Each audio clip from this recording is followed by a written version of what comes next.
I recently read this book, The Diary of a CEO by Steve Bartlett, The 33 Laws of Business and Life. I rated this book a 5-star, and I want to share some laws that are influencing the way I live, the way I think, and the way I am transforming and doing my business currently.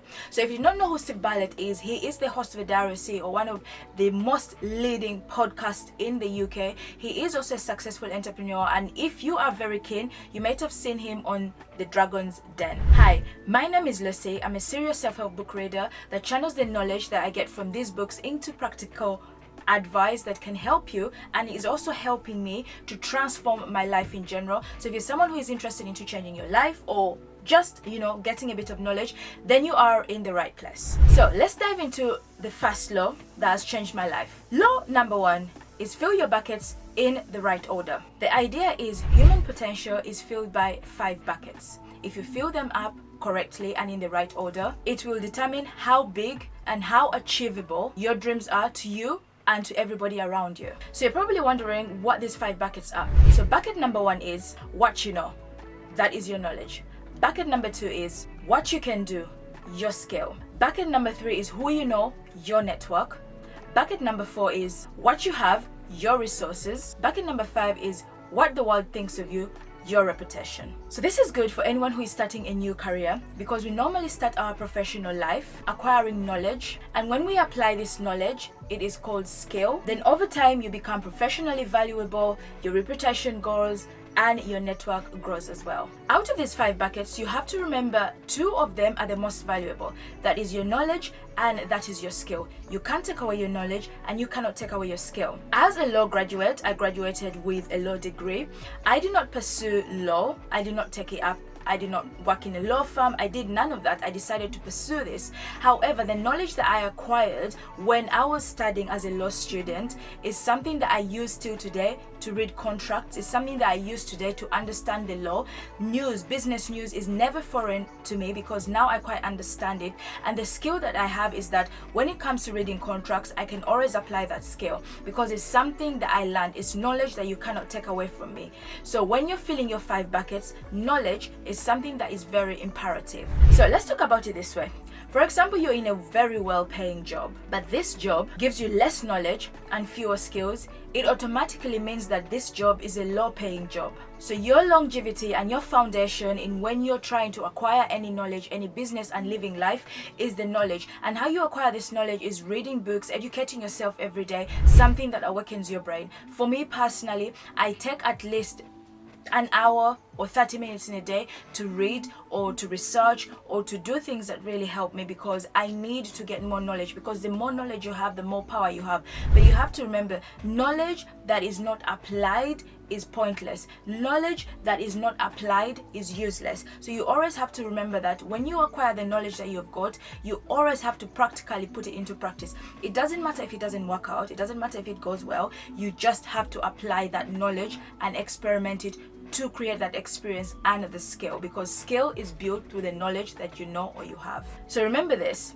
if you lose your job today, they cannot take away your knowledge and they cannot take away your skill.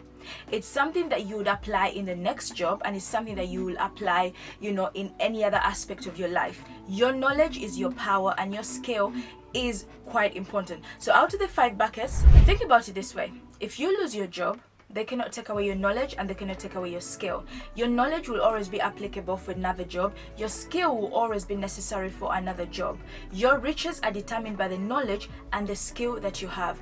And in the book here itself, it says that your knowledge and your skill is something that is tax-free. It's knowledge, it's riches that you have that will never be taxed. So one of the important quotes that he puts in the book is, those who hold gold have riches for a moment. Those who hold knowledge and skill have riches for a lifetime. True prosperity is what you know and what you can do.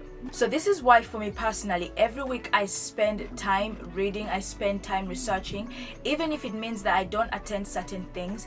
As long as I have learned something and I've improved my skill, that is what it is. Law number 3 that it says in this book is, you must never disagree. This particular law is a law that is a master of all communication, negotiation, conflict, and winning any arguments. Personally, this is something that I struggle with, but after reading this particular law, it helped me understand and reconstruct the way in which I speak and the way in which I apply my knowledge. So if you're watching this is something that you should apply as well. So the concept of never disagree is sort of like, if someone has an argument of something that they're saying to you or explaining to you, if you don't agree with their opinion, do not start off the conversation by saying, by the way, I disagree, or making statements of like, I hear what you say, but in the concept of you should never disagree, it's sort of like you have to listen to the other person, take in everything that they are saying, and the most constructive way to win that argument or to win that conflict is repeating every single thing that person has said to you and add your spin on it, on how you would think it would apply. Asking questions, applying the questions is one of the most important skills, because disagreement or arguments or conflicting conversations or opinions are inevitable as long as you're living life. As long as you're on earth, that is something that is inevitable. So you have to remember that the way that you can win an argument, the way you can win a business, the way you can win a conflict is by being smart on the way that you reply. If you're someone who is very keen and has watched The Diary of a CEO, Steve Bartlett, he has different guests on that show. One guest comes on and says that you must run every single day, to do cardio in order for you to lose weight. And then another guest comes on and says, running or cardio is not something that will make you lose weight. It's just the diet, or it's the way you think, or the things that you do every day that help you to lose your weight. Now, for someone who is sitting on the receiving side of Steve, it's very easy for you to start arguments or to start disagreeing based on the knowledge that you previously got. But if you watch him very closely, you understand that he always listens and he always asks questions that you would ask if you were in his situation. He always says constructively, I've had this and I've had people say this. What is your take on this? What would you think about this? So you should never disagree, but always agree with people. That doesn't make you that you are a stupid person, or that doesn't make you that you're a dumb person. That doesn't mean that you're less important, but it just means that you are acting smart. That is why you meet certain people that say, I've never had an argument with this person, but we do have constructive opinion. So if you're someone who is watching this, I want you to practically go out there, and if someone is saying an opinion or something that you don't like on TV or within friends or family and all that, try to use the approach of like, listen and constructively say back the things that they have said and put a spin of your own opinion in that. Don't use the word but, because but comes with a negative after. The quote from this particular law, he says that our words should build bridges to comprehension, not barriers to connection. Disagree less, understand more. Law 22, he says that you must become a plan A thinker. This particular law demonstrates that a plan B is a killer of dreams, a killer of visions, and a killer of a future. The biggest hurdle to your life is a plan B. The biggest hurdle to your life is knowing that you always have an option. Is always knowing that if this fails, I can always fall through on another thing. In the book, he says that the only way forward is because you cannot go back. This particular law is something that resonates with me personally, and I have struggled with it. That of recent, I have started to understand it and I've started to implement it. When I started my YouTube channel, I was at university, I was studying, and when I finished studying, I got myself a job. And in all this content creation, I say to myself that if this content does not work, I've got a job, at least I'm earning money. So all my effort and all my energy has always gone to a plan B, not a plan A. Plan B has been a comfort of mine that has made me say to myself that if this does not work out, my plan B will always be a backup. But my plan B has become my reality, that my plan A has become inevitable. So this is why he explains that if you want to succeed in business, if you want to succeed in life, you must take away a plan B. Now listen to this clip from Will Smith. So this gives you an example of how jumping in can sometimes be the best decision you can ever do. I was on TikTok and I got almost 300k followers on TikTok in a space of 3 months. Now that is something that is a record breaking in terms of following and stuff like that. At that time, that was my green light to jump in, but I was too scared to jump in because of the fear that I would not earn enough, I will not be able to pay my bills, I will not be able to sustain myself. What if this social media thing does not work? Because we know our parents and our friends are always like, what are you exactly doing? This is nothing. So I did not jump in, and it became detrimental to my success. It became detrimental to my social media, to an extent that I took a 3-year break. Till today I'm still on a break, but I'm going back slowly and slowly. In the book he gives an example of Kat Milkman, who is a behavioral scientist, that says that thinking through a backup plan will actually make you achieve your goals a little bit less more, which eventually hurts your effort and hurts your performance, which ultimately will sort of destroy you. A plan B is a comfort zone, and we know from lots of stories and experiences that you do not thrive from a plan B. So if you're someone who is watching this and there is an area in your life that requires you to jump in, take that step, take that risk. Once you have taken that risk, then you're able to say, I've done this before, I don't think it's something that I would do. Do not take a plan B from people who have failed. They have already jumped and they have failed, and they're using their failure to keep you in the comfort zone.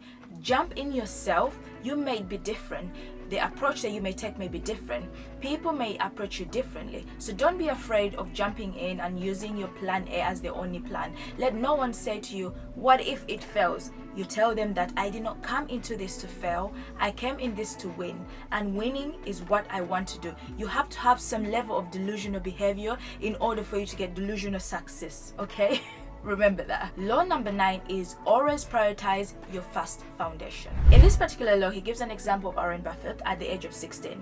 He was given 2 options, girls or cars, and he said, I'm not really good with girls, so you know what, I'll take up cars. So a genie appeared to him and said, okay, if I was to give you a car, a brand new car, it comes with a ball, and I say to you, this is your car, then you would have for a lifetime. You will not have any other car. This is the car that you're going to have forever.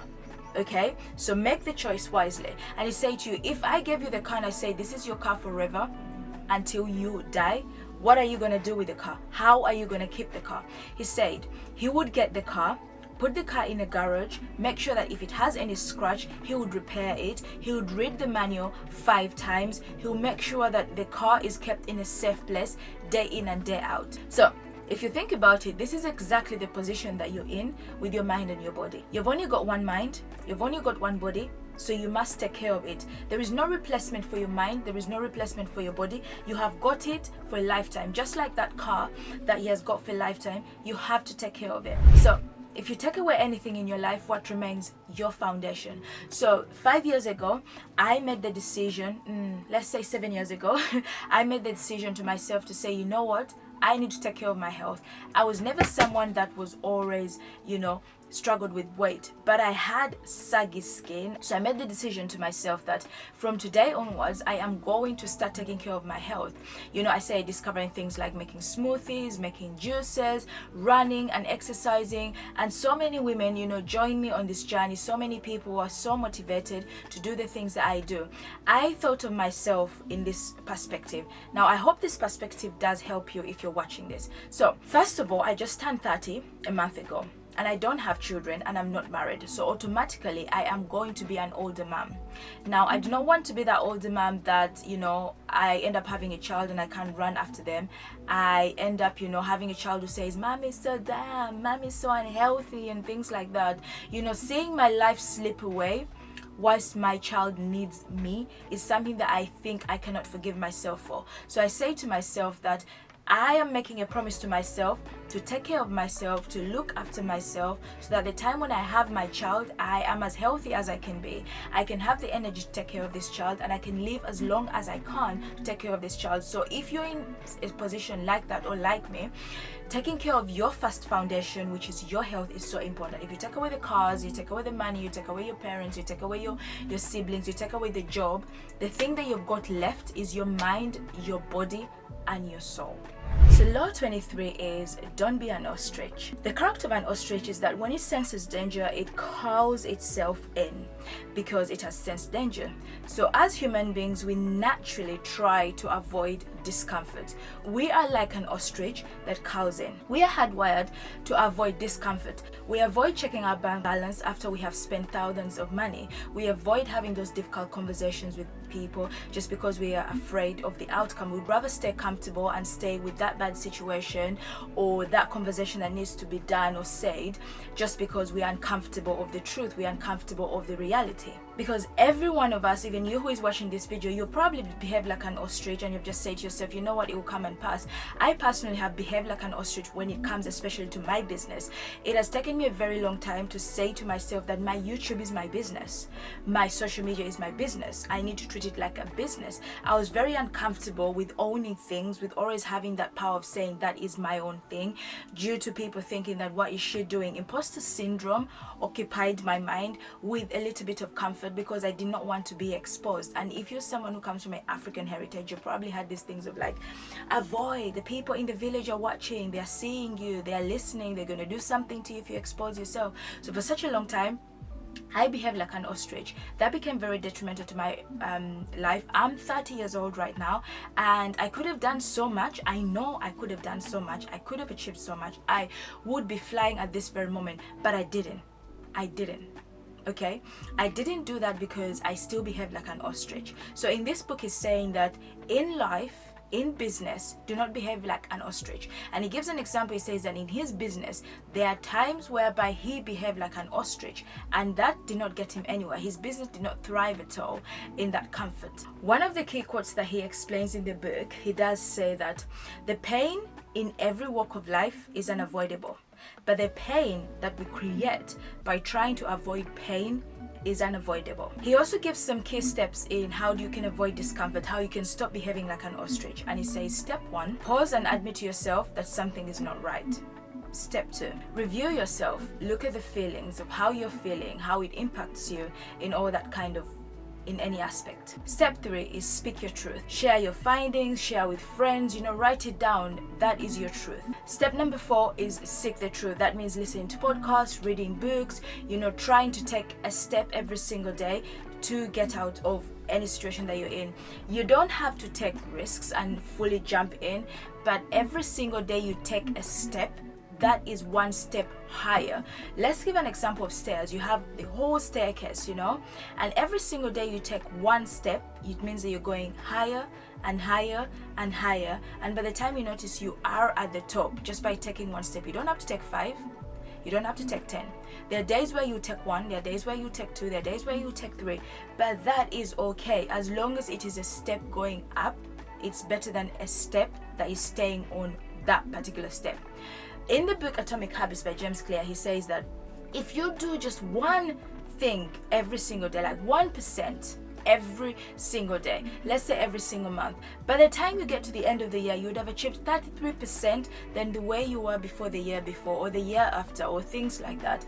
And when I also read the book and the 12-week year, he explains that set your goals in periodic, phases. Give yourself 3 months and set a goal within those 3 months and achieve things that you want to achieve within those 3 months, and then reset and do and try to look at those goals, review them in that way. The danger is we set things, we set goals, for a year span, and we think somewhere maybe between June, August, or maybe January, something will work out or something will click.